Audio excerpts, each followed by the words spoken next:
Hello, नमस्कार दोस्तों।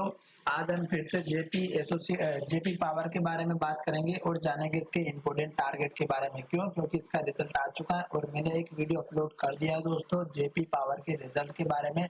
फिर भी मैं आपको जो लेटेस्ट अभी न्यूज़ आई है और जो रिजल्ट आया है उसके बेसिस पर मैं टारगेट बताऊंगा। उस वीडियो में मैं थोड़ी सी प्रॉब्लम होने की वजह से, टेक्निकल प्रॉब्लम होने की वजह से मैं आपको सही प्रॉपर तरीके से टारगेट नहीं बता सका था।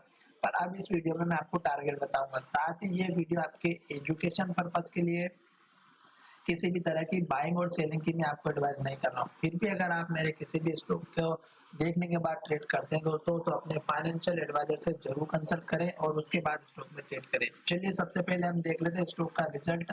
तो दोस्तों अभी अभी इसका रिजल्ट आया हुआ है और यहाँ पर अगर आप देखेंगे तो ये फाइनेंशियल रिजल्ट है, साथ ही इसका अपॉइंटमेंट की न्यूज भी है दोस्तों।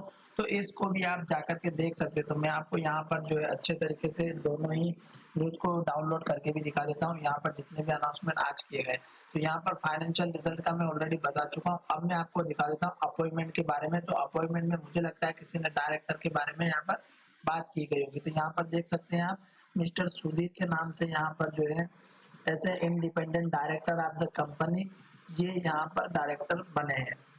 दूसरा, यहाँ पर अगर आप अटैचमेंट को डाउनलोड करना चाहते हैं तो अटैचमेंट डाउनलोड हो जाएगा। उसके बाद में मैं आपको दिखाता हूँ यहाँ पर दूसरा जो अपॉइंटमेंट है वो क्या है। यहाँ पर देखिएगा, mister Pritesh Vinay S non executive director of the company. यहाँ पर ये दो डायरेक्टर नए अपॉइंटमेंट किए गए हैं, ये आप देख सकते हैं। तो दोनों की न्यूज आपको समझ में आ जाएगी। अब यहाँ पर जो है दोनों पीडीएफ यहाँ पर डाउनलोड हो रहे हैं, थोड़ा सा टाइम लगेगा पर मैं आपको बता चुका हूँ। साथ ही मैं आपको इसके टारगेट दिखा देता हूँ दोस्तों। रिजल्ट क्या है वो भी मैं आपको अच्छे से दिखा देता हूँ, ठीक है। तो यहाँ पर देखिएगा, सितंबर क्वार्टर का जो रिजल्ट अभी अनाउंसमेंट किया गया है वो देखिएगा 41 करोड़ का है दोस्तों, और ये वैल्यू है लाख में, ठीक है। जो आपको देख रहा होगा तो आपको पता चल जाएगा। और यहाँ पर देख सकते हैं पिछले क्वार्टर का 14 करोड़ का प्रॉफिट था, 14 करोड़ का प्रॉफिट था, और इस बार आया 41 का, जस्ट अपोजिट। और 3 गुना प्रॉफिट देखने को मिला है इस स्टॉक में। तो यहाँ पर ये चीज आपको ध्यान रखना है। और सबसे बड़ी बात यहाँ पर ये है कि स्टॉक का प्रॉफिट आना स्टार्ट हो चुका है, अब स्टॉक में अप मूवमेंट आना स्टार्ट हो जाएगा। चलिए सबसे पहले हम देखते हैं इसके टारगेट के बारे में। और यहाँ पर अपॉइंटमेंट वाली जो न्यूज थी वो यहाँ पर आप देख सकते हैं।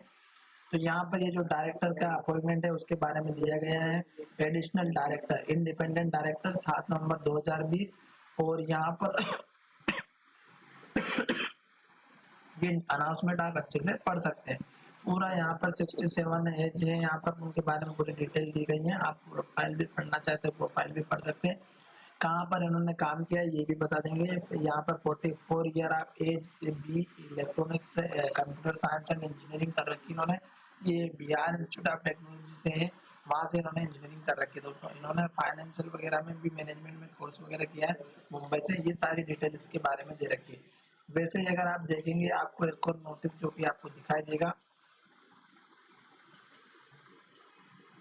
ये दूसरा नोटिस जो कि दूसरे डायरेक्टर का था सुधीर जी वाला, ये आप देख सकते हैं। यहाँ पर भी वही चीजें आपको दिख रही होगी, और ये उनके जो है बारे में डिटेल में दे रखी है, ठीक है। तो ये तो हो गए उसके डिटेल के बारे में। अब देखते हैं टारगेट के बारे में। टारगेट मैं आपको बता रहा हूँ दोस्तों, पिछले वीडियो में मैं आपको बता चुका था कि इसका लो यहाँ पर 30-35 पैसे का बना था, फिर स्टॉक ऊपर ही जा रहा है और अब फिर वापस से स्टॉक ऊपर जा रहा है। अब हम टारगेट देख लेते हैं। टारगेट एक मिनिमम अगर हम लेकर के चलते हैं तो 3.5 रुपए का टारगेट रहेगा।